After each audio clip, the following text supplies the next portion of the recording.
Turns out the shaft won't just slide past the rudder. Hi, I'm Chris, and this is Go Small, Go Now Sailing. Join me while I take my boat, Compass Rose, of Bayfield 29, on a solo sailing adventure here in Nova Scotia, taking on the elements and checking out all the beauty this province has to offer. We get to come out of the water today and do the shaft, so that's going to happen at 11. It shouldn't take too long. We just got to pull the propeller off and then the shaft should come right out, and then we're just going to plug either side of the hole so that we can get launched back in the water. But the launch probably won't happen until Monday when the boys get back to work. So we got Sebastian here tying up alongside at the hip. He's going to be our power into the travel lift.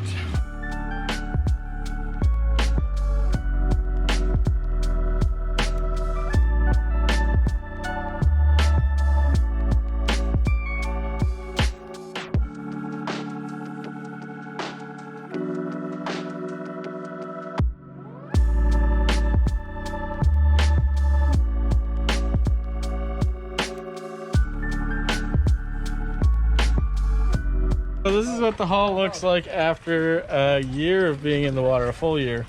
We got tons of mussels growing. I have cleaned it, but it all grew back way worse. But we got a forest going on under here. So we'll be going a lot quicker after we get this all cleaned up. Look at that. Oh, wait, Chris. This is just them power washing the bottom, getting it all cleaned up.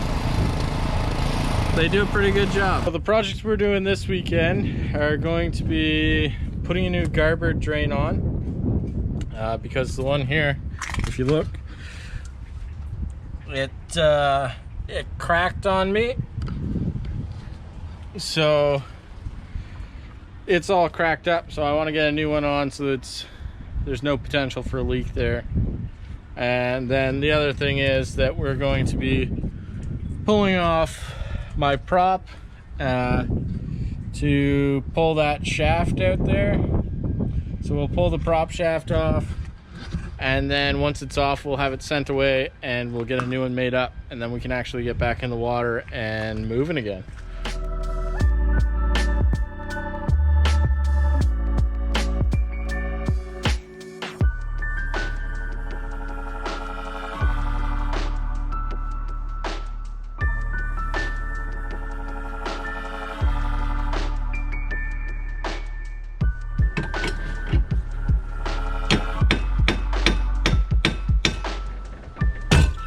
There. But bam! Right over. Yeah, that ain't gonna work. Turns out the shaft won't just slide past the rudder, and it won't just slide forward because it's hitting the engine and there's not enough flex in it. So what we're going to do is lift up the back of this transmission so that it can just slide underneath the coupling there. Can I add something to this video? He's going to lift up the feet to the transmission. He's going to realize that it's probably not going to go anywhere, and then I'll go get my angle grinder and we're going to cut the shaft off. No. I gotta.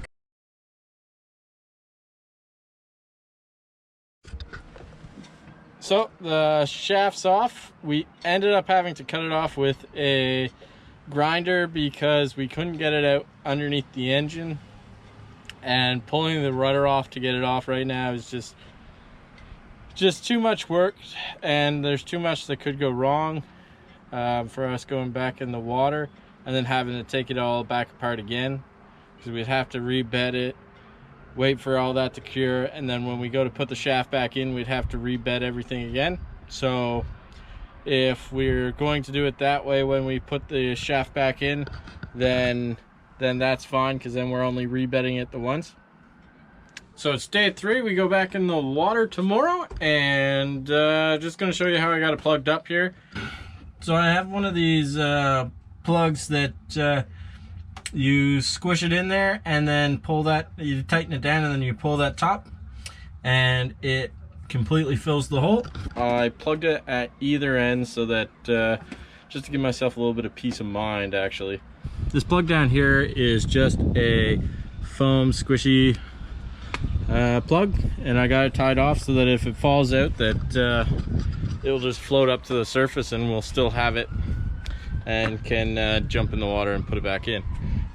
And I just bedded that down with some Sikaflex, and the Sikaflex will give us a nice waterproof layer there for that.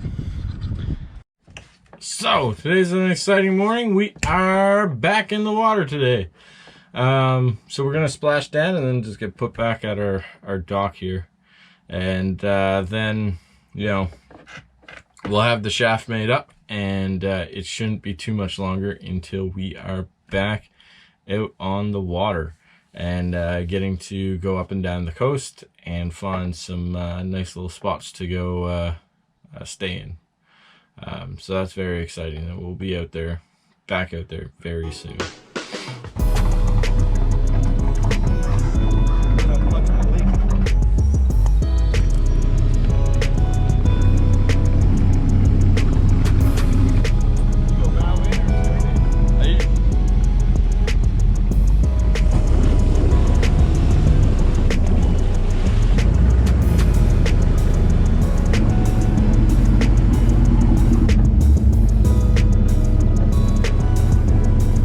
Next time I come out of the water, it's going to be a little bit more intense because it will be the shaft going back in and aligning that up and doing the cutlass bearing and put a new layer of bottom paint on. Even though this one's not all that bad, it is starting to flake up because the previous owner told me that it was a different kind of bottom paint than what it was, so the two aren't compatible, so they're peeling apart from each other. So I got to put a new layer on, and then next year probably have that sandblasted off right back down to the barrier coat and redo that.